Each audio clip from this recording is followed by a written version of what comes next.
वंशवाद की राजनीति और कश्मीर में है तो खानदान की राजनीति इसे कहें।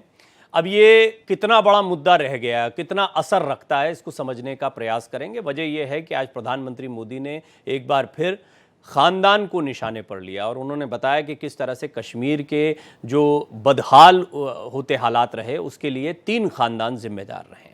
जम्मू कश्मीर के डोडा में प्रधानमंत्री नरेंद्र मोदी ने आज एक बड़ी चुनावी रैली की है। डोडा में 42 साल में देश के किसी पीएम की ये पहली रैली रही। पीएम मोदी इस दौरान पूरी तरह विपक्ष पर हमलावर दिखाई दिए। पीएम मोदी ने कहा कि जम्मू कश्मीर में आ रहा बदलाव हमारी सरकार की बीते 10 सालों की कोशिशों का नतीजा है। जम्मू कश्मीर में आतंकवाद आज अपनी अंतिम सांसें गिन रहा है। प्रधानमंत्री डोडा में पत्थरबाजी, आतंकवाद और आर्टिकल 370 पर खुलकर बोले, लेकिन परिवारवाद को खासतौर पर निशाने पर रखा। पीएम मोदी ने जम्मू कश्मीर में चुनावी बिगुल बजा दिया है और पहली रैली में ही कांग्रेस, पीडीपी और नेशनल कॉन्फ्रेंस पर जमकर वार किया। पीएम की जम्मू कश्मीर की इस चुनावी रैली का क्या असर होगा, इस पर चर्चा करेंगे मेहमानों के साथ, लेकिन उससे पहले आपको सुनवाते हैं डोडा रैली में पीएम ने क्या कुछ कहा।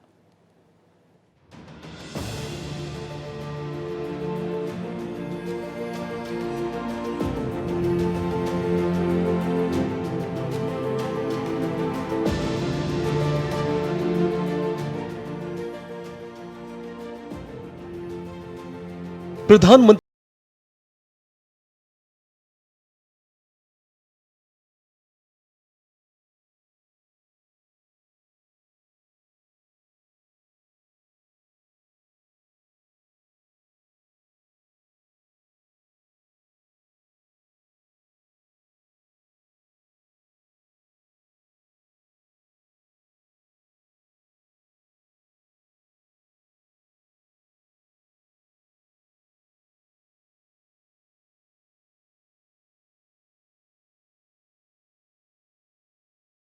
तीन खानदान,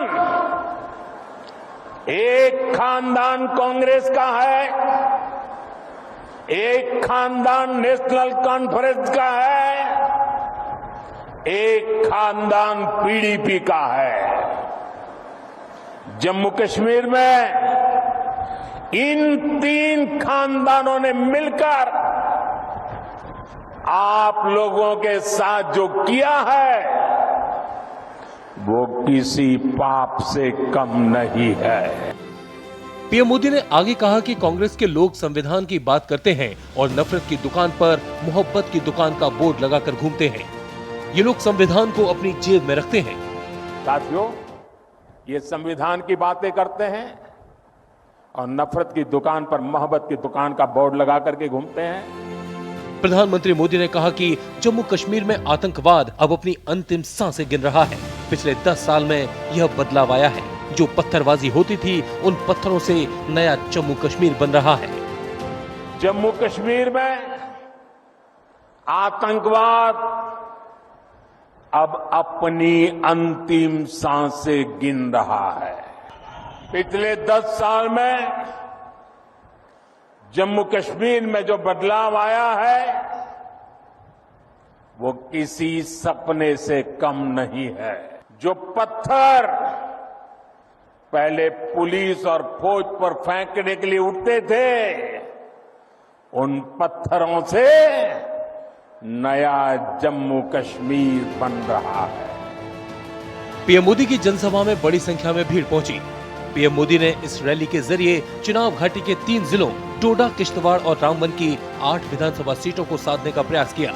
आपको बता दें कि 18 सितंबर को चुनाव के पहले फेज में कुल 24 सीटों पर वोटिंग होगी। Bureau report, Bharat express.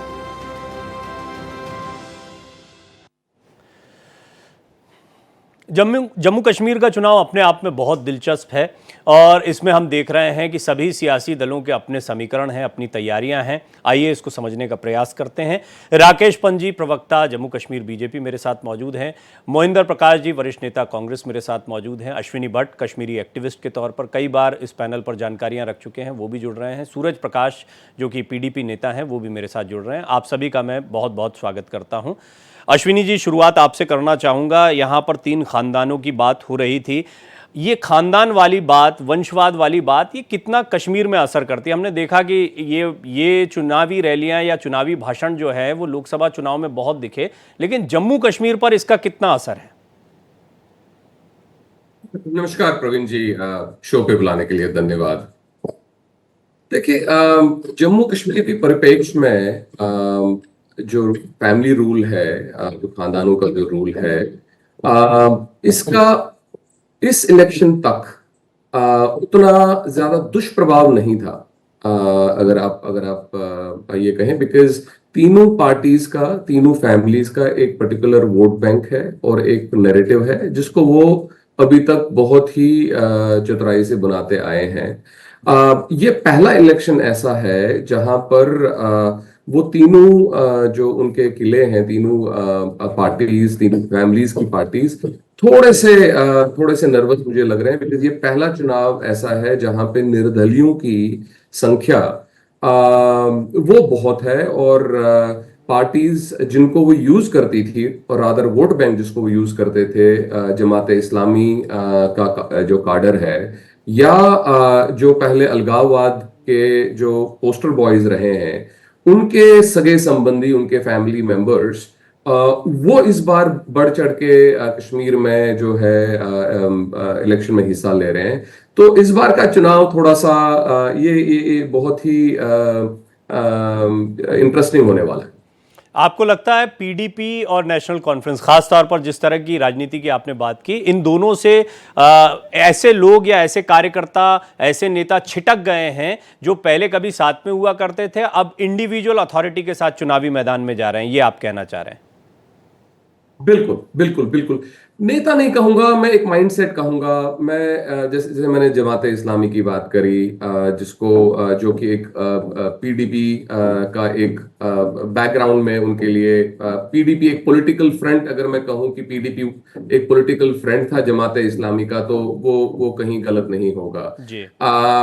Similarly जो एक टेररिज्म का जो एक नैरेटिव वो बनाने की कोशिश कर रहे हैं, तो इस बारी जो पोस्टर बॉयज ऑफ टेररिज्म थे, जो कि अब जो है जिनको हमारे सिक्योरिटी फोर्सेस के साथ एनकाउंटर्स में जो गए हैं, तो उनके family member now they are coming into the main stream. वो मेन स्ट्रीम में आ रहे हैं अपने हिंदुस्तान के कॉन्स्टिट्यूशन का। मैं समझ गया पहले की जो सोच थी उससे इतर अब वो पॉलिटिक्स में अपनी किस्मत, इसको थोड़ा और समझेंगे। इंपॉर्टेंट पॉइंट है जो बात आप कह रहे हैं।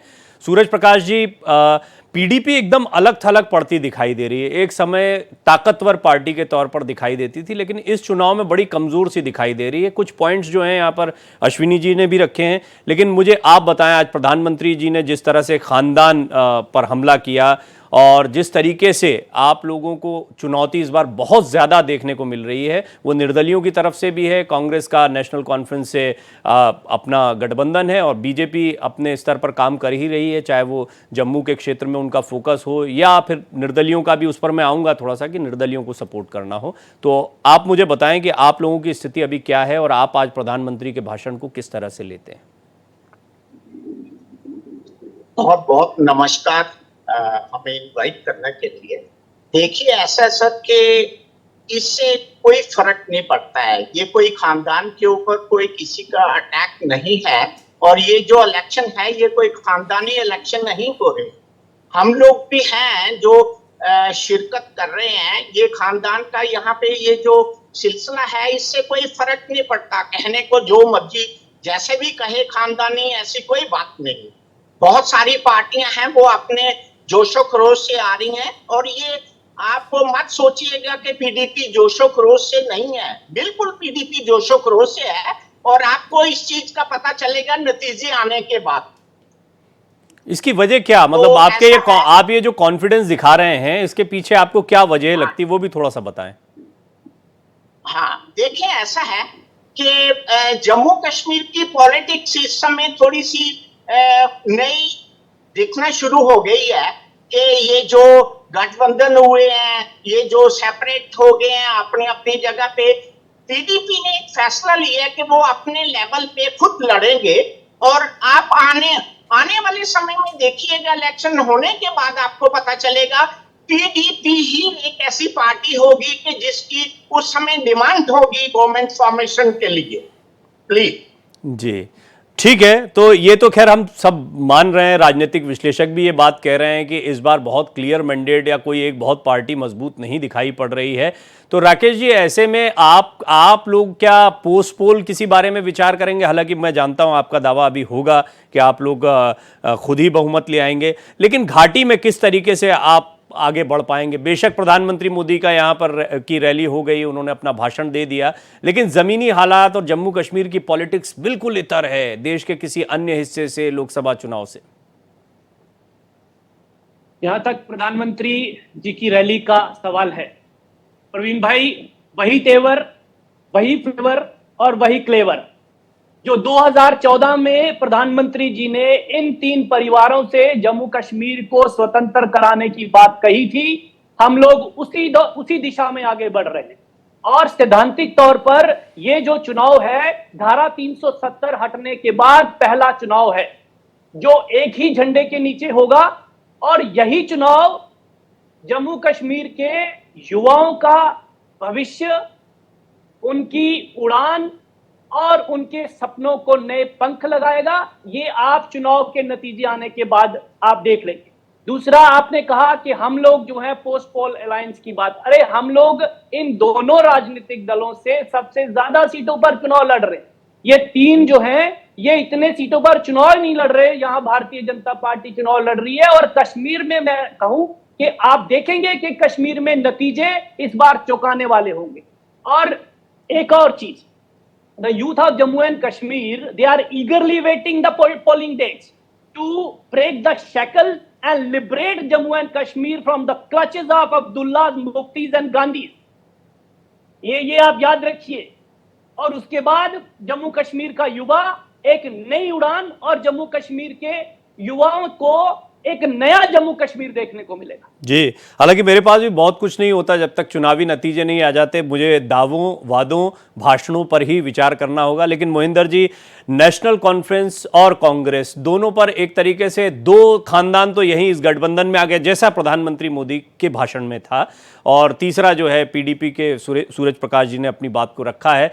तो खानदानों पे हमला था, एक बड़ा हमला था, क्योंकि आपका कॉम्बिनेशन जो है वो 2 परिवारों से चलता है जम्मू कश्मीर में, ऐसा भारतीय जनता पार्टी का कहना है। इसके खिलाफ वो हमला कर रहे हैं। तो आपको लगता है कि इस बार कांग्रेस जो है वो अपने दम पर कितना प्रदर्शन कर पाएगी, या नेशनल कॉन्फ्रेंस जो लीड कर रही है इस गठबंधन को, जिसमें वो बड़ी दिखाई देती है, उसके भरोसे पर आप रहेंगे, उसके प्रदर्शन पर आप रहेंगे? जी हाँ, प्रवीण तिवारी जी, मेरे साथी प्रवक्ता जो बीजेपी के हैं, इनके बारे में एक छोटी सी बात कह दूं। इससे पहले कि मैं कश्मीर पर अपनी जो एक इंडिया अलायंस है उसके बारे में, कश्मीर में प्रदर्शन कैसा रहेगा, एक प्रधानमंत्री की हालत ये हो गई है कि जहाँ ये जाते हैं किराए के लोग बैठाए जाते हैं कुर्सियों पर, और जब किराए के लोग बैठते हैं तो इनके भाषण पर ताली बजाने के लिए लोगों को इशारा करना पड़ता है, ताली बजाइए। तो एक बार ऐसा हुआ, ताली नहीं बजी, तो प्रधानमंत्री के बंदों ने पूछा ताली बजाने वाले से कि ताली क्या कल बजवाओगे? तो फिर ताली बजी। तो हालत ये हो गई है प्रधानमंत्री की कि जहां जाते हैं जो बोलते हैं देश के अंदर मजाक उड़ता है उनका। आ रहा हूं राकेश जी। उनकी जो कॉन्स्टिट्यूंसी है वाराणसी, बड़ी मुश्किल में जीते हैं वहां से, जबकि रिकॉर्ड बनाने की बात थी। अब मैं आप छोटी सी बात आपसे करना चाहता हूं, फिर मैं मुद्दे पे आता हूं। अगर टेलीविजन के ऊपर 400 पार 400 पार 400 पार 400 पार का नारा ना होकर इंडिया 400 पार का नारा होता, तो आप भी समझ सकते हैं कि आज सरकार किसकी होती।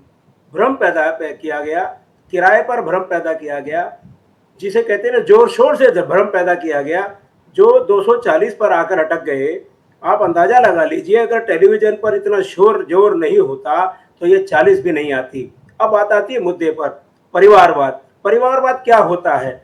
आज हिंदुस्तान परिवार के टूटने की, विघटन होने की सजा भुगत रहा है।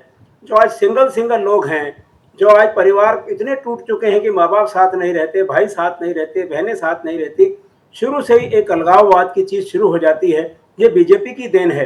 इस परिवार इस हिंदुस्तान को जोड़ने की, सामाजिक प्रथाओं को चलाने की एक कला है, एक जिसे कहते हैं कड़ी है, जिससे हिंदुस्तान बंधा हुआ था। आज किसी रिश्ते की कोई कीमत नहीं रह गई, अहमियत नहीं रह गई। ये परिवारवाद की बकवास करके प्रधानमंत्री हिंदूवाद मोहिंदर जी, दो अलग अलग विषय हैं ये दोनों। हम जानते हैं कि मुफ्ती परिवार ही दोनों आमने सामने दिखाई दे रहे हैं। कौन से परिवार की बात कर रहे हैं आप? राजनीति का परिवार अलग है, वंशवाद अलग है, खानदान पर निशाना अलग है। हम देख रहे हैं मुफ्ती परिवार से लड़ रहा है। वहां पर कौन सा राजनीति में एक साथ परिवार है? अभी मैं वही आना चाहता हूं। आप ये बताइए, इस देश के अंदर संपत्तियों का बंटवारा होता है तो राजनीतिक संपत्ति का बंटवारा भी होगा। राजनीतिक जो विचारधारा किसी पार्टी की है, कांग्रेस के कितने टुकड़े हुए? तो आदमी को अपनी पार्टी अलग बनाने का अलग अधिकार है। ममता बनर्जी ने टीएमसी बनाई, शरद पवार जी ने एनसीपी बनाई, तो कांग्रेस का क्या बिगड़ा? क्या उनको राइट नहीं है अपनी पार्टी अलग बनाकर अपनी विचारधारा को आगे चलाने का? हर व्यक्ति को, हर आदमी को, हर पार्टी को हिंदुस्तान में डेमोक्रेटिक ठीक है, अधिकार मल्टीपल इश्यूज हैं ये जो और इम्पोर्टेंट परिवारवाद- है। मैं आपकी बातों को बहुत महत्वपूर्ण मानता हूं। बस एक चीज पर राकेश जी के पास जाऊं उससे पहले कमेंट करना चाहूंगा। आपने कहा 400 पार मीडिया पर बहुत दिखा, मीडिया पर संविधान भी बहुत दिखा, मीडिया पर जातिगत जनगणना की बात भी बहुत, जो नैरेटिव जो पॉलिटिकल पार्टी रखती है वो सामने आता है। इसमें मीडिया को तो आप खड़ा कर देते हैं, तो वो आपकी भी बात को रखा गया और उसका भी बड़ा इंपैक्ट पड़ा। आपका जो प्रदर्शन सुधरा उसके पीछे भी कहीं ना कहीं यही नैरेटिव था। आप 400 नहीं, आप 450 पार का नारा देते तो वो भी बहुत ज्यादा दिखता। तो नैरेटिव गढ़ना पार्टियों का काम है, वो खबरें आती हैं, वो चलती हैं। आपका भी एक नैरेटिव था, वो भी बड़ी खूबसूरती से गया, उसका फायदा भी आपको मिला। हाँ राकेश जी, कई महत्वपूर्ण बातें कही हैं, वो खानदान की राजनीति पर भी बात कही गई, लेकिन बड़ी इंपॉर्टेंट बात थी कि वहां पर जो कहना चाह रहे थे मोहिंदर जी की प्रधानमंत्री मोदी की रैली को रिस्पॉन्स मिलता नहीं दिखाई दिया। ये जम्मू कश्मीर की जनता का अपमान है कि आप उनको किराए का कह रहे हैं और इसका नतीजा इनको चुनावों के बाद जो नतीजे आएंगे उनमें भुगतना पड़ेगा। और यहां तक मोहिंदर की बात है, मुझे लगता है कि वो जम्मू कश्मीर की भौगोलिक स्थिति जो है उनसे अनभिज्ञ है। आप जम्मू कश्मीर के चुनाव की बात कर रहे हैं, वो वाराणसी के चुनाव की बात कर रहे हैं। आप जम्मू कश्मीर में इन 3 परिवारों ने those have looted, plundered the wealth of Jammu and Kashmir since independence. आप उनकी बात करिए, ठीक है, उनकी बात करिए। और ये जो जुमले बहुत पुराने हो गए भाई। सुनिए भाई, मोहिंदर जी सुनिए ना, मोहिंदर जी आपकी बात सुन रहे थे, वो सुन लीजिए। बीच में मत बोलिए। वो चुटकुला सुनाएंगे तो मेरे को हंसी तो आएगी। ठीक है मोहिंदर जी एक सुन लीजिए, पेशेंटली सुन लीजिए। बोलिए राकेश जी। ये जो चुनाव है, मैंने पहले ही कहा कि जब इसके नतीजे आते हैं तो एक बहुत बड़ी तब्दीली जम्मू कश्मीर के इतिहास में आपको देखने को मिलेगी। और युवा जो जम्मू कश्मीर का है, मैंने आपसे कहा कि वो नई उड़ान भरना चाहता है। ये जो 3 परिवार हैं, इनके समय में सरकार कहां से चलती? दिल्ली से चलती। और कहां लोकतंत्र को लूटा गया। 87 का जो चुनाव था वो भी, और उसके बाद इन्हीं दोनों परिवारों का और बाद में मुफ्ती पर यह इल्जाम लगता रहा कि अगर जम्मू कश्मीर में किसी ने लोकतंत्र की हत्या करी है तो वो ये तीनों परिवार। आज जम्मू कश्मीर विकास के रास्ते पर जिस तरह से अग्रसर है, मुझे लगता है कि मोहिंदर को यह मालूम नहीं होगा कि जम्मू जिला जो है वो पूरे भारत में एक ही जिला है जिसमें 3 बड़े शिक्षण संस्थान जम्मू में है। IIT, IT और IIM ये जम्मू में है। इनके जमाने में अगर हमने सेंट्रल यूनिवर्सिटी ली तो वो भी प्रोटेस्ट करके ली जम्मू वालों ने, लद्दाख वालों ने ली तो वो भी। और एक चीज और, इन्होंने अभी आपने इनकी भाषा जो है उसके इनके वक्तव्य पर ध्यान नहीं दिया। इन्होंने कहा यहां तक कश्मीर के चुनावों की बात, अरे जम्मू की बात ही नहीं करते। इन्होंने जम्मू का जो हक था वो भी इसी तरह से कश्मीर में दिया। आज जम्मू कश्मीर प्रधानमंत्री जी के विजन में, उनके नेतृत्व में वो तरक्की की नई सीढ़ियां जो है ठीक है। आमतौर पर वैसे कश्मीर को हम जम्मू कश्मीर एक साथ ही समझ लेते हैं भाषाई तौर पर, लेकिन क्या उनका ऐसा आशय था? उनका ऐसा आशय था नहीं था, वो स्पष्टीकरण दे देंगे। उनका आशय क्या था वो स्पष्टीकरण देंगे मोहिंदर जी। उनका आशय हम लोग समझते हैं। ठीक है। ये जो मोहब्बत की दुकान ये चला रहे हैं, ये इस देश ने पहले देखी है। 1984 में भी देखी, उसके बाद प्रभाकरन के समय में भी देखी, और उसके बाद अब पन्नू के साथ जो मिलना हो रहा है वो भी देखी। सुन लिया राकेश जी, सुन लिया। अब दूसरों की भी सुनना सीखिए। ये जो गुस्सा है ना राकेश जी, इसे हटा दीजिए। भारत में गुस्से के लिए कोई स्थान नहीं है। राजनीति में प्रपंच होते हैं, बहुत सारी चीजें होती है, लेकिन आप जैसे षड्यंत्र नहीं होते। महाभारत में जो दुर्योधन ने षड्यंत्र किए थे, वो प्रधानमंत्री और आपके गृह मंत्री उस किस्म के षड्यंत्र किया करते हैं। अगर आपकी पार्टी दुनिया जहान की पार्टियों को परिवारवादी न जाने क्या क्या कहती है, पिछले हरियाणा के इलेक्शन में जब हारे तो उसी परिवारवादी के जाकर के घुटनों में हाथ टेकर सरकार चलाई आपने। तो आप ऐसी बातें ना कहिए। जहां तक जम्मू कश्मीर का ताल्लुक है, जम्मू कश्मीर भारत के, मेरे हर भारतवासी, मेरे साथी यहाँ जितने बैठे हैं, हर एक का एक शरीर का अंग है। और उसको अलग करने के लिए आपने जितनी भी योजनाएं बनाई हैं, कभी 370 हटाने के लिए, कभी अरे 371 को कब हटाओगे, आसाम से 371 को कब हटाओगे? तुम दुनिया को बेवकूफ बनाते हो। आपके प्रधानमंत्री, आपके योगी जी जो बुलडोजर चलाते थे, सुप्रीम कोर्ट ने कहा है बुलडोजर कैसे चला दोगे? अगर आप बुलडोजर चलाते थे तो जब अमित शाह साहब को तड़ी पार किया गया था तो उनका घर तोड़ दिया जाता। हाँ चले गए अगर अमित मोहिंदर शाह जी, की आप सरकार उस कितनी समय सारी योगी जी की चीजें, सरकार वहां कहाँ होती, कहाँ तो गाड़ी क्या हो पकड़ गया ली होता आपने, तुम्हारा? आपने गाड़ी आपके कहाँ जो पकड़ फैसले ली? है ना, जम्मू मैं कश्मीर वही पे आ रहा हूँ। देखो प्रवीण जी हिंदुस्तान की राजनीति सभी एक है। ये योगी जी को आगे लेकर चलते हैं।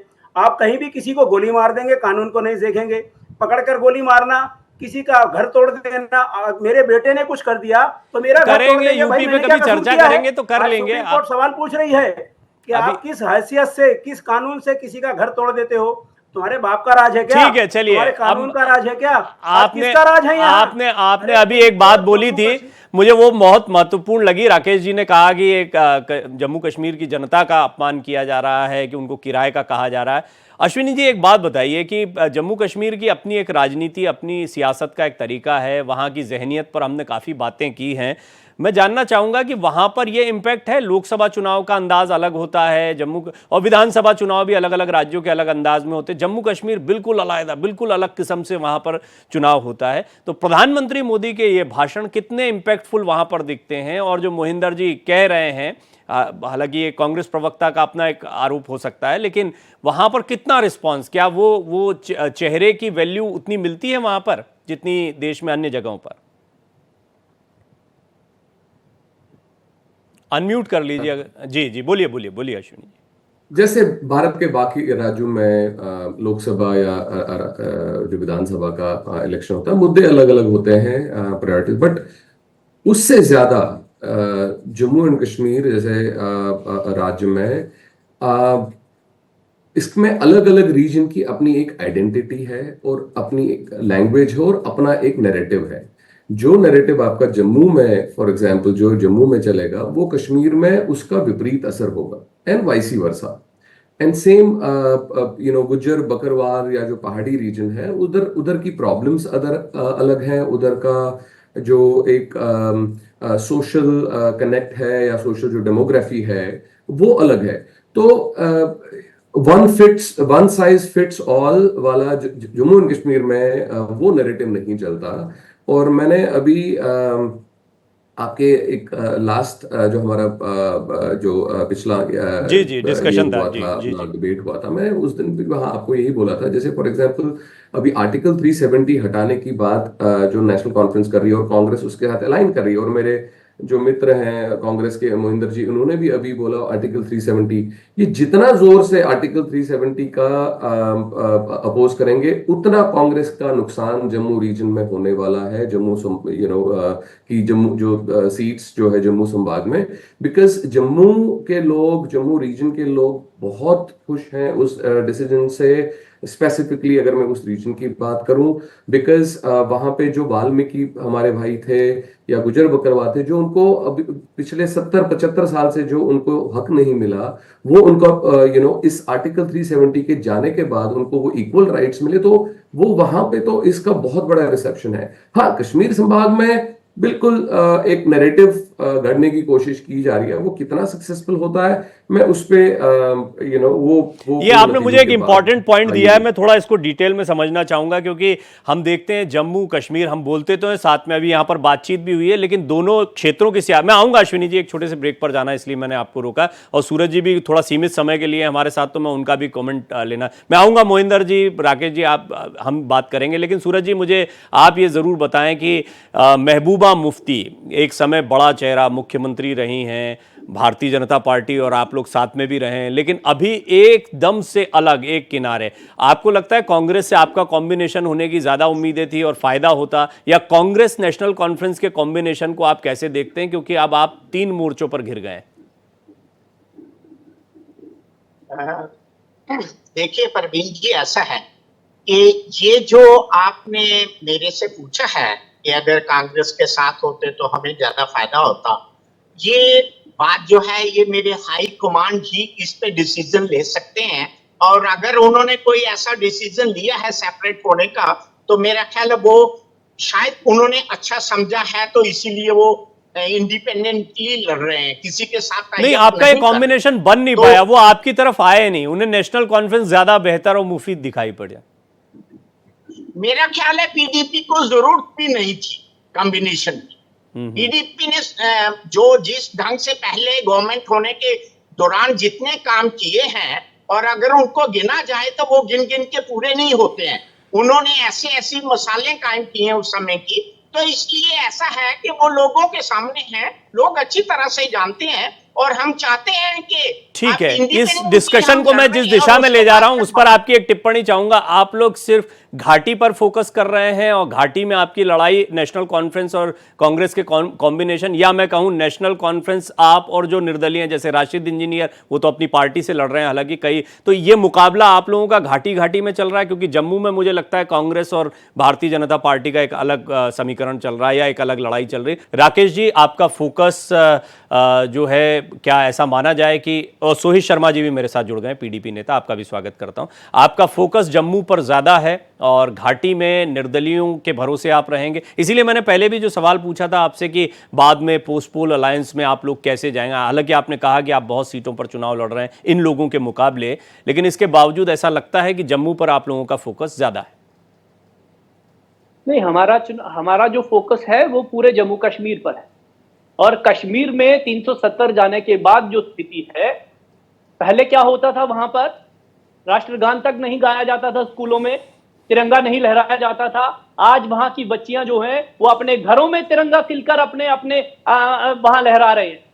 तो ये बदलाव है जम्मू कश्मीर की स्थिति में 370 जाने के बाद। रही बात कि हम जम्मू में ज्यादा फोकस कर रहे हैं, ऐसा कुछ नहीं है। हम लोग कश्मीर में भी उतना ही फोकस कर रहे हैं जितना जम्मू में है। और मैंने पहले ही कहा कि जब नतीजे आएंगे तो बड़े चौंकाने वाले होंगे। और Bharatiya Janata party post poll alliance की अभी कोई बात नहीं है, क्योंकि हम अकेले अपने दम पर सरकार बनाने जा रहे हैं।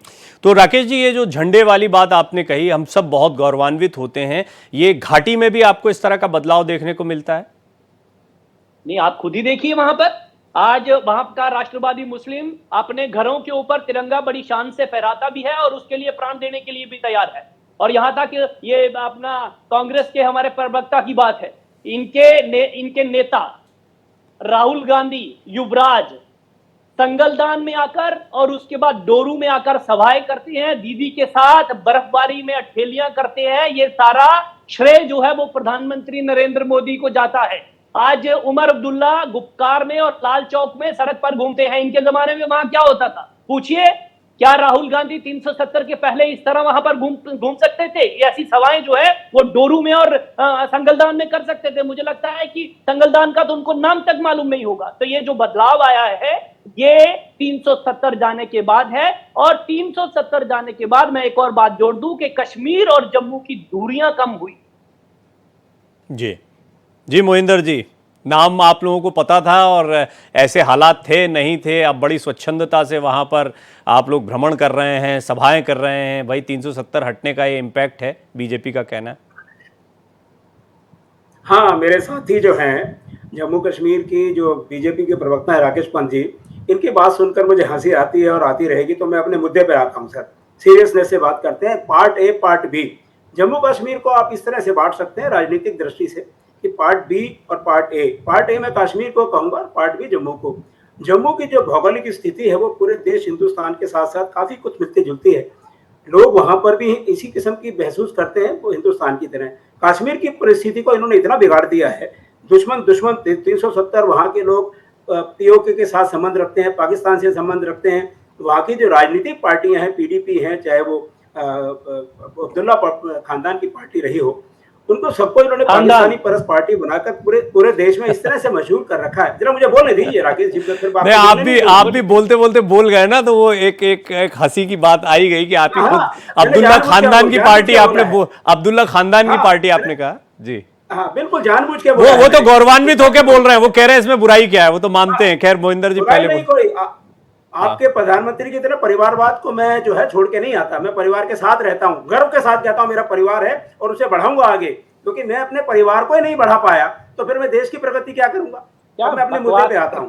मुद्दा क्या कहता है, सुन लीजिए राकेश जी, सुन लीजिए। आज कश्मीर की स्थिति को इन्होंने रिप्लिका बना दिया है जम्मू को। अब आप देखिए बॉस परवीन जी, जम्मू में रोजाना वही मुठभेड़ हो रही है जो कश्मीर में सुना करते थे हम कि बॉर्डर एरिया में है। आज जम्मू तो आप ही देखिए, जम्मू को इन्होंने क्या बना दिया है।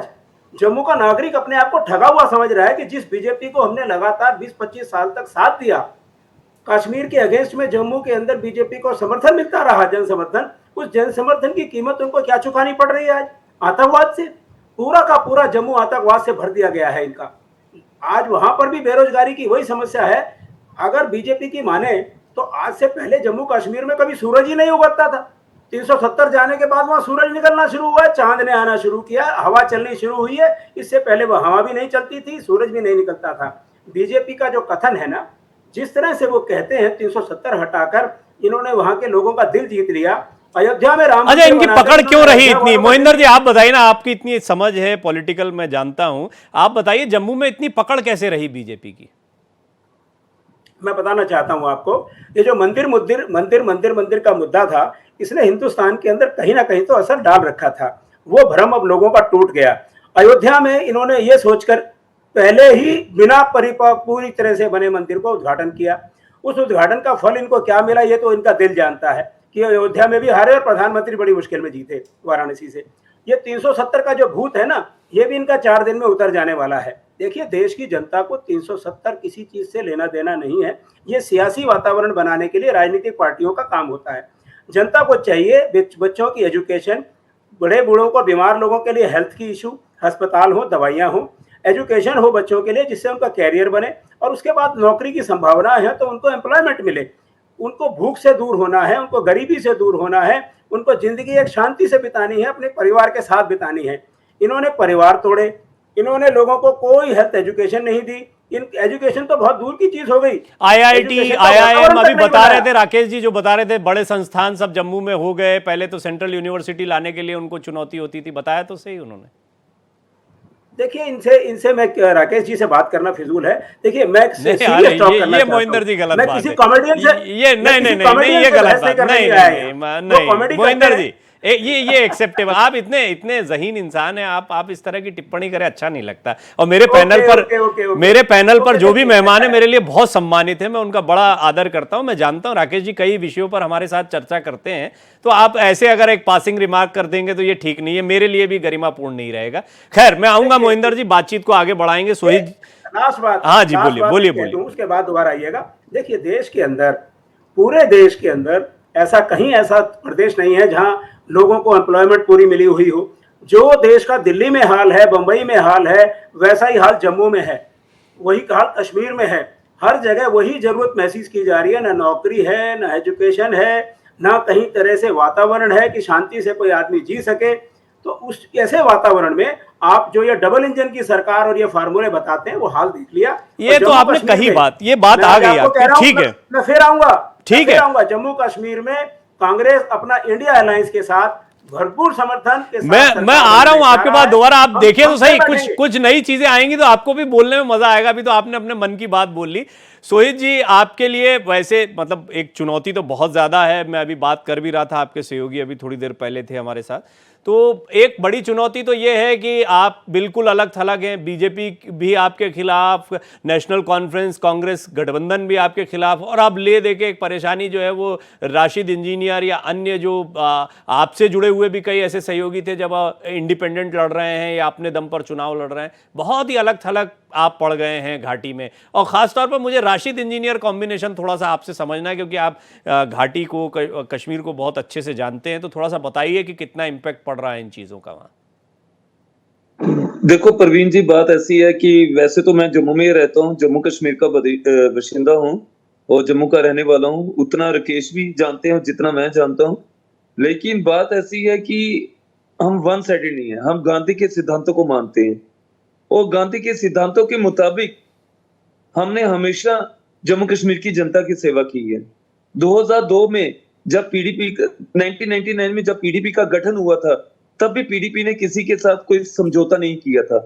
तब भी पीडीपी ने अपने दम पर इलेक्शन लड़ी थी और लास्ट में जाकर कांग्रेस के साथ हुकूमत बनाई थी। उसी तरह से हमने 2014 में पीडीपी ने किसी के साथ समझौता नहीं किया था और पीडीपी अपने दम पर लड़ी थी और कांग्रेस के बीजेपी के साथ हुकूमत बनाई थी। सो कहने का मतलब ये है, जनता हमारे साथ है, हमें किसी से डरने की जरूरत नहीं है, हमें पूरा कहने का विश्वास मतलब ये है कि आप इतनी जनता सीटें हमारा ले साथ आए देगी। जितनी सीटों की जरूरत किसी को भी सरकार बनाने के लिए और फिर बार्गेन किया जाए। अरे नहीं नहीं, ऐसा कुछ भी नहीं है। देखो, ये तो जनता सर्वोपरि है, जनता ही फैसला करने वाली है, तो हमें पूरा विश्वास है जनता पे, ऐसी कोई बात नहीं। ठीक है। और पूरी उम्मीद है कि जनता हमारा साथ देगी। अश्विनी जी, ऐसा लगता है मुझे, हालांकि बड़ी जल्दबाजी कह नहीं सकते हैं, राकेश जी तो बार बार कह रहे हैं चौंकाने वाले फैसले, चौंकाने वाला निर्णय आएगा वहां पर जम्मू कश्मीर में, लेकिन इस बार ऐसा लगता है कि मामला ऐसा होगा कि कोई ना कोई पोस्ट पोल अलायंस या कोई कॉम्बिनेशन बनाना पड़ेगा, उसमें खास तौर पर जो निर्दलीय हैं वो बड़े महत्व के होंगे। आपको क्या लगता है? आप कुछ कहना भी चाह रहे थे, ये भी बताएं, अपनी बात भी कहें। बिल्कुल। आपका आपका आकलन बिल्कुल सही है। जो अभी ग्राउंड पे सिचुएशन जो हमने पहले भी चर्चा करी इस पे, तो इस बार का चुनाव जो है बड़ा ऐतिहासिक है और बड़ा इंटरेस्टिंग होने वाला है, बिकॉज क्योंकि इस बारी बहुत सारे ऐसे जो किले हैं, बहुत सारे जो ऐसे वोट बैंक कह लो या विचारधारा कह लो, जो आज तक भारत के संविधान को नहीं मानते थे, उन्होंने वो अब भारत के संविधान के आगे नतमस्तक होके और मेन स्ट्रीम में वो ज्वाइन कर गए। और उसका जो सबसे ज्यादा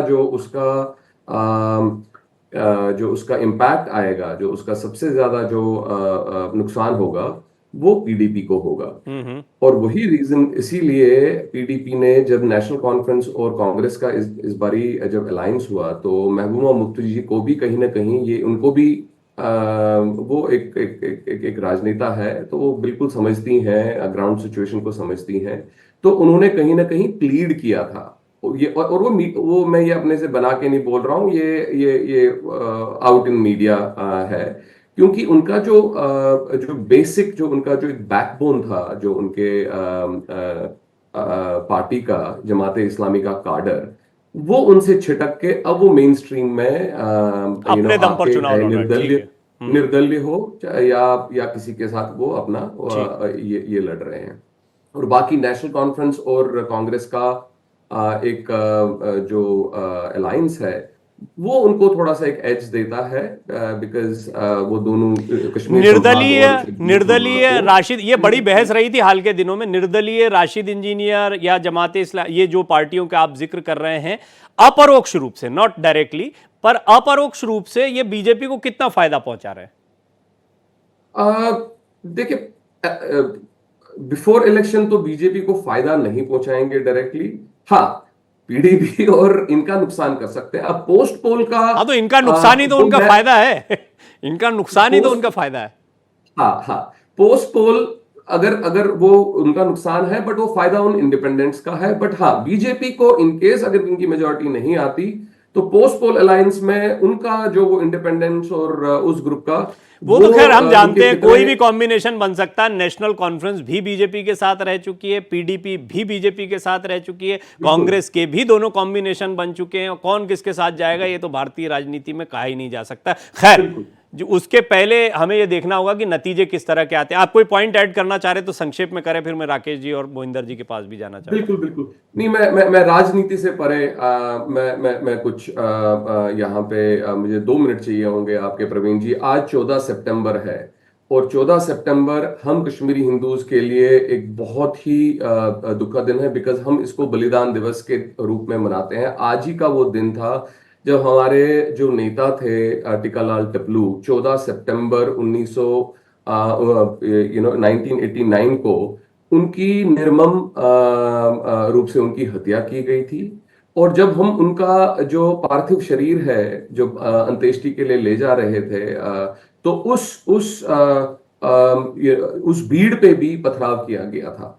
तो आज का दिन एक सांकेतिक हमारा बलिदान दिवस के रूप में है, जो हमारे हजारों कश्मीरी हिंदू भाई बहन जो हमारे समाज के हैं, जिनकी निर्मम हत्या हुई, उनका एक ही कसूर था कि वो इंडिया में, वो जम्मू एंड कश्मीर में हिंदू थे, और उन्होंने सेपरेटिस्ट आइडियोलॉजी को ओन नहीं किया, और भारत के संविधान और भारत का झंडा वहां पे खड़ा रखने की ये करी। तो मेरी बहुत आपके मंच से मैं अपने उन सब भाई बहनों को भावभीनी श्रद्धांजलि देता हूं। मैं थोड़ी इमोशनल हो रहा हूं अभी, बिकॉज ऐसे ऐसे अब जैसे मुझे अभी ध्यान आ रहा है गिरिजा टिक्कू का, जो हमारी एक बहन थी 22 साल की, वो एक टीचर थी। वो जब हालात वहां पे खराब हो रहे थे 1990 में, वो अपने स्कूल नहीं जा रही थी बिकॉज उस टाइम पे ऐसे हालात हो रहे थे। तो उसके अपने जो उसके कलीग थे, अपने जो जिनके साथ उन्होंने काम किया, उन्होंने उसको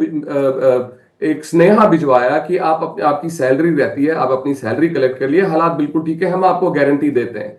वो उनके अपने जो कलीग्स हैं, उनके उनके बहकावे में आके वो अपने स्कूल गई, स्कूल से उसका अपहरण हुआ, कई दिनों तक शी वाज गैंग रेप। और उसके बाद प्रवीण जी आपकी आपकी आपकी रूह कांप जाएगी, जो एक मैकेनिकल सॉ होता है जिसपे लकड़ी चीरी जाती है, उस मैकेनिकल सॉ पे उसको चीर के उसके 2 टुकड़े किए करके उसको फेंका गया था। ये अनगिनत ऐसी ऐसे एपिसोड्स हैं, और तभी मैं थोड़ा इमोशनल होता हूं जब नहीं, कोई ठीक है। उपहास करता है। मैं स्वागत करता हूं हमारे पलायन का आपने ये और बात हमारे रखी, जेनोसाइड का जब कोई उपहास करता है। आपने हम लोगों को अवेयर किया, आपने इस दिन को याद किया, इसके लिए मैं आपको धन्यवाद भी देता हूं, क्योंकि बड़ा ज़रूरी होता है। गौर से हम सुन भी रहे थे, और उस दर्द को समझना सचमुच में कितना ही बयान कर लिया जाए उसको समझा नहीं जा सकता है। लेकिन राकेश जी, हिंदू ख़ास तौर पर जो कश्मीरी पंडित का मुद्दे के नाम से हम जानते हैं, वो हिंदू अब कह लें उसको, लेकिन ये जो कश्मीरी पंडितों वाला मसला रहा है, क्या ये अब बिल्कुल ख़त्म हो चुका है, या इसको आप अभी भी राजनीति में महत्वपूर्ण, क्योंकि आप जम्मू की राजनीति को तो बहुत ज़मीनी तौर पर जानते ही हैं, जम्मू कश्मीर में बेशक घाटी में ये कितना मुद्दा रहता है नहीं रहता है, लेकिन मुझे बताइए कि ये मुद्दा अभी भी है भारतीय जनता पार्टी के लिए, और अगर है तो उसमें क्या क्या ऐसा किया गया है जिसको लेकर जवाब देंगे अभी? 6000 परिवारों को दोबारा कश्मीर में पुनर्वासित किया गया है, और भारतीय जनता पार्टी के संकल्प पत्र में टीकालाल टपलू पुनर्वास योजना, इसका जिक्र किया गया है, जिसके अंतर्गत कश्मीरी पंडितों की ससम्मान वापसी कश्मीर में की जाएगी। क्या ये लोग पीडीपी के और कांग्रेस के लोग अनभिज्ञ हैं कि उनकी जमीनों को, उनके मकानों को, उनकी पुश्तैनी जायदाद को औने पौने दामों पर खरीदा गया और उन्हें वहां से बेदखल किया गया? क्या इस बात को वो डिनाई करते हैं? नहीं कर सकते। उसके बाद जो अभी अश्वनी ने जिस बात का जिक्र किया, गिरजा टिक्कू हमारी बहन, उसके साथ वहां क्या हुआ? रैलेब गैलेब चैलेब का जो नारा था वो मस्जिदों से शुरू होता था, स्पीकर्स पर ये बोला जाता था कि कश्मीरी पंडितों आप लोग यहां से भाग जाओ, लेकिन अपनी बहू बेटियों को यहां पर छोड़ जाओ।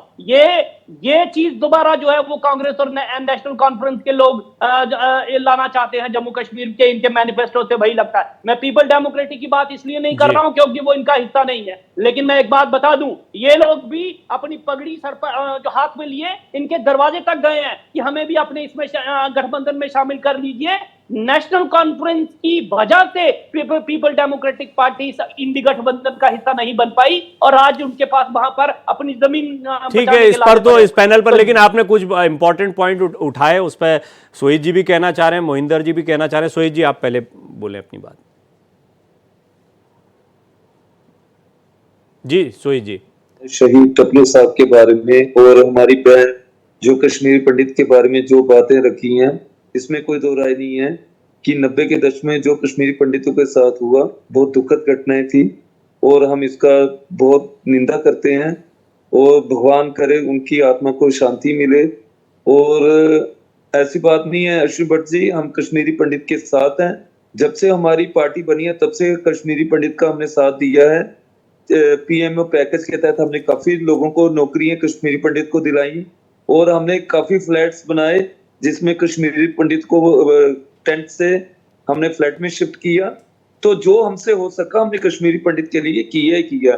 लेकिन तिवारी जी, एक बात बड़े दुख से कहना पड़ती है कि जिस तरह से राकेश जी जो बातें रखते हैं, आप मुझे एक बात बताइए, 10 साल से कश्मीरी पंडित के लिए इन्होंने क्या किया? टपलू का तो जो शहीद टपलू जी थे उनका जो पुनर्वास का जो इन्होंने प्रोग्राम रखा, ये तो 10 दिन पहले इन्होंने शुरू किया है, लेकिन 10 साल से इन्होंने कश्मीरी पंडित के लिए क्या किया, वो एक प्रश्न चिन्ह है। वो प्रश्न चिन्ह हमेशा इनके लिए रहेगा। देखो बात ऐसी है, हमेशा भारतीय जनता पार्टी ने हमेशा लोगों के दुख दर्द से खेला है। पुलवामा अटैक हम हुआ, तो सोहित जी उसके- कश्मीर उसको को लेकर जितना के जान पाते, जम्मू कश्मीर को, वो आप लोगों से बात में जान पाते। मुझे ये बताइए, क्या अभी कश्मीरी पंडित या हिंदू वहां पर निर्भय हो पाया है, निडर है? देखो, अभी भी आप तिवारी जी चले जाइए कश्मीर में, कश्मीरी पंडित दिल से चलता है। वो कश्मीरियों के साथ, कश्मीरी मुसलमानों के साथ चलता है, वो प्यार से चलता है। अभी भी वो वहां पे नौकरियां कर रहे हैं। भारतीय जनता पार्टी ने कोशिश की, वो यहाँ पे शिफ्ट होना चाहते थे, लेकिन वहां की जो तो कश्मीरी बीजेपी मुस्लिम तो हैं, इस उन्होंने बात का उनको गले क्रेडिट लगाया। लेती है कि हमने तो 370 आज हटाकर कश्मीर ऐसा में माहौल नौकरी बना पूरे दिया दिल है से कि कर वहां रहे हैं। पर सुरक्षा जो है मजबूत हुई है, वहां लोगों में डर खत्म हुआ है, पत्थरबाजी और आतंक की घटनाएं कम हुई हैं। हालांकि जम्मू की बातों का जिक्र मोहिंदर जी ने किया है, अभी जो हाल की घटनाएं हुई हैं, लेकिन इसके बावजूद 370 हटाने से बहुत फायदे हुए। राकेश जी ने ये सब बताया, तो ये निडरता का क्रेडिट लेती है बीजेपी? ये तिवारी जी, सिंपल सी बात है, 370 था क्या? एक हमारा स्टेट सब्जेक्ट और लैंड सेफ एक्ट था, इसके ज्यादा और कुछ नहीं था। जो भी चीजें ये फायदे गिनाते हैं, एपटेक कंपनी, एपटेक को ये जम्मू कश्मीर में लेकर आए, जो यूपी बिहार में ब्लैक लिस्ट था, उनसे इन्होंने यहाँ पे नौजवानों से नौकरियां करवाई, पेपर दिलवाए, वो सारे के सारे स्कैम निकले। ऐसा ही स्कैम निकला, हर एक चीज में स्कैम निकला, और इतना भ्रष्टाचार इस समय जम्मू कश्मीर में हो रहा है, आप देख के हैरान हो जाओगे कि जो हालात इस समय कश्मीरी पंडित की, इन्होंने राशन तक बंद करवा के रख दी हुई है, ये हालात इन्होंने जम्मू कश्मीर में बना के रख दिए हैं। सो कहने का मतलब ये है, आज के समय में 10 साल में जम्मू कश्मीर बहुत पीछे चला गया हुआ है, चाहे वो इंडस्ट्री के मसले में हो, चाहे रोजगार के मसले में हो। हर एक इलाज से हमारी लोकल इंडस्ट्री तक खत्म हो गई है। ठीक है, हमारा जम्मू कश्मीर का एक ठीक है, ये आपका आपका हमारी पॉइंट है। संस्कृति हालांकि थी। बीजेपी का बिल्कुल अलग कहना होता है, उस पर हम कई बार, इस पर मैं कभी एक बार और डिस्कशन करूंगा। अश्विनी जी, बहुत संक्षेप में आप जो ऐड करना चाह रहे हैं वो कहें। मोहिंदर जी कुछ कहना चाहते हैं, मैं उनकी बात सुनना चाहूंगा। अश्विनी जी। बिल्कुल बिल्कुल प्रवीण जी, देखिए राकेश जी, आपने जो अभी जो आपके घोषणा पत्र में जो टिक्कर टप्पू पुनर्वास योजना, ठीक है, पैकेज, निवास पैकेज की बात करी है। जी। देखिए, वो रिहैबिलिटेशन पैकेज के लिए आपको स्टेट में इलेक्शन का वेट नहीं करना चाहिए था, नंबर एक। और आपकी स्टेट में गवर्नमेंट बने और उसके बाद ही इसको इम्प्लीमेंट किया जा सकता है। मैं इसको, ये लॉजिक के से मैं थोड़ा परे, मतलब मेरे को ये लॉजिक समझ ठीक है, नहीं पॉइंट आया आपका आज तक। क्लियर है। पिछले 10-11 साल से हमारी आपकी जो है अपना सेंटर में सरकार है, पिछले 5-6 साल से वहां पे गवर्नर रूल चल रहा है। मुझे बताइए, आपको क्या रोक रहा आप था? इलेक्शन का वेट क्यों कर रहे थे राकेश जी? आपको तो पहले ही कर देना चाहिए। ये नंबर एक। और दूसरा, जो पीएम पैकेज जो आप 6000 की बात कर रहे हो, वो एम्प्लॉयमेंट पैकेज है, वो रिहैबिलिटेशन, उसको रिहैबिलिटेशन के साथ आप ना जोड़ें। ये लॉजिकली और रैशनली इट इज इनकरेक्ट। ये मैं दोनों इंपॉर्टेंट पॉइंट है। राकेश जी फटाफट इस पर आप कमेंट करें। मोहिंदर जी, मैं आ रहा हूं आपके पास में, क्योंकि ये सीधा सवाल है तो महत्वपूर्ण रहेगा उनका जवाब। क्या अश्वनी इस बात को डिनाई करते हैं कि कश्मीर में कश्मीरी पंडितों की जो पुश्तैनी जायदाद उनको वापस नहीं दिलवाई जा रही है? क्या अश्वनी इस बात को डिनाई करते हैं कि वहां पर कई मंदिरों में इतने वर्षों के बाद वहां पर पूजा शुरू हुई है? क्या अश्वनी इस बात को डिनाई करते हैं कि 6000 मंदिरों को तोड़ा गया? और वो नहीं, उनका प्रश्न वो सिर्फ इस पे है कि इलेक्शन का वेट क्यों किया गया, वो एक सवाल जो है उनका, उसका जवाब आप। राकेश जी, मुझे ठीक है, प्लीज अश्विनी जी, 1 to 1 बड़ा लंबा हो जाएगा, मैं पहले इस सवाल का जवाब ले लूं आपके। जी राकेश जी। और यहां तक उन्होंने ये कहा कि सॉरी, हमें वेट करने की क्या जरूरत थी, इलेक्शन का वेट करने की जरूरत। भारतीय जनता पार्टी के लिए कश्मीरी पंडित एक मुद्दा नहीं है, हम लोग उनके साथ इमोशनली जुड़े हुए हैं। और यहां तक कश्मीरी पंडितों के पुनर्वास का काम है, वो 2014 से ही चल रहा है, जिसके तो उनका कहना है पहले से भी कई योजनाएं चल रही हैं, ये योजना इलेक्शन के समय आई, तो इसका मतलब ये नहीं है कि अभी शुरू किया गया, पहले से। जी मोहिंदर जी, अब क्योंकि समय हम अंतिम दौर में जा रहे हैं, तो मोहिंदर जी अपनी बात बोलें। जी हाँ, देखिए, एक राजनीतिक पार्टी जब किसी जगह इलेक्शन लड़ने के लिए जाती है किसी भी क्षेत्र में, तो उसका समग्र रूप से कम्प्रहेंसिव प्लान आता है। वो सिर्फ मंदिर मस्जिद या किसी खास सेंसिटिव इशू को लेकर नहीं चलता। मेरे साथी भाई और अभी प्रधानमंत्री ने भी, मैंने सुना, कोई इंडस्ट्रियल पॉलिसी के बारे में जम्मू कश्मीर की बात नहीं की। मैं क्योंकि बहुत सीनियर ऑफिसर रहा हूँ बैंकिंग संस्थान में, तो मैं ये जानता हूँ, और मैं कश्मीर विजिट किया है मैंने इंडस्ट्री के तौर पर, सारी इंडस्ट्री ठप पड़ी है कश्मीर के अंदर। आप कश्मीर जम्मू वाले हाईवे पे जाइए तो सिडको का जो इंडस्ट्रियल वो टाउनशिप है, इतनी खूबसूरत जगह है, नेशनल हाईवे से जुड़ी हुई है। मैं रोता हूँ अपने मन में कि कश्मीरी भाइयों ने क्या कसूर किया है जो देश की राजनीति इनको वहां तक नहीं आने देती कि ये देश के लोगों के साथ जुड़ सके, इंडस्ट्री के अंदर लोगों को काम कर सके। आज देश को मंदिर की जरूरत के साथ साथ इंडस्ट्री की भी जरूरत है। वो सबसे बड़ा मंदिर है जहां हर आदमी को जाके काम मिले। बाटला हाउस पे भी रोते हैं। आप तो बाटला हाउस पे भी रोते हैं। विषयांतर हो जाएगा वो, एक मिनट मैं आऊंगा राकेश जी, आपका कमेंट जरूर लूंगा क्योंकि सवाल आपसे पूछ रहे हैं, मैं आपका जवाब लूंगा जी। अब देखिए सर, ऐसा है कि जहां तक संविधान तोड़ने की बात है, आप देखिए जम्मू कश्मीर को 3 हिस्सों में बांट दिया गया, उसको एक यूनियन टेरिटरी बना के एलजी के काबू में लाया गया। एलजी किस तरह से यूनियन टेरिटरी को चलाता है आप दिल्ली में देख ही रहे हैं, चुनी हुई सरकार कैसे चलती है, और एलजी किस तरह से उनको चलने नहीं देता। जम्मू कश्मीर के अंदर पूरे हाथ पांव बांधकर उनके लोगों को हैंडीकैप कर दिया गया। ठीक है, 10 साल तक उनको ये वाला इशू जरा लंबा हो जाएगा मोहिंदर जी, समय सीमित है। इंडस्ट्रियल विकास का ठप हो जाना ये एक बड़ी बात है, इस पर राकेश जी आप टिप्पणी करें बहुत संक्षेप में। इंडस्ट्रीज, मैं अंतिम बात कह दूं, 370 हटने के बाद मेरे साथी मुझे ये ब्यौरा दे दें कि 370 हटने के बाद कश्मीर में कितने लोगों ने, ठीक है वो लंबा हो जाएगा, पर इस एक सवाल पर मैं जरूर लूंगा आपकी टिप्पणी। राकेश जी संक्षेप में इंडस्ट्रीज के बारे में आप क्या कहेंगे? इनको किसने कहा? ये जम्मू कश्मीर का दौरा इन्होंने किया है, कब किया? आपने जम्मू कश्मीर के आकर देखा आपने कि इंडस्ट्री किस तरह जम्मू में भी फ्लरिश कर रही है और कश्मीर में यहाँ तक टूरिस्ट इंडस्ट्री की बात है। 2 करोड़, हाँ ये अब महत्वपूर्ण मुद्दे के सोहित जी भी यहाँ बोल रहे हैं। 2 करोड़ सैलानी जो है वो जम्मू कश्मीर। ठीक है राकेश जी, ना तो कश्मीर का ये मुद्दा अभी उठने वाला है, ना ये सब्जेक्ट्स जो हमारे पास उठे, चाहे अश्विनी जी ने उठाए हैं, सोहित जी उठा रहे हैं, आपने कई चीजों पर कहा है, तो हम इन पर बातचीत करते रहेंगे। लेकिन आज चर्चा में आप सभी के जुड़ने के लिए बहुत बहुत धन्यवाद। सोहित जी आपका, राकेश जी आपका, मोहिंदर जी आपका, अश्विनी आपका बहुत बहुत धन्यवाद इस चर्चा में जुड़ने के लिए।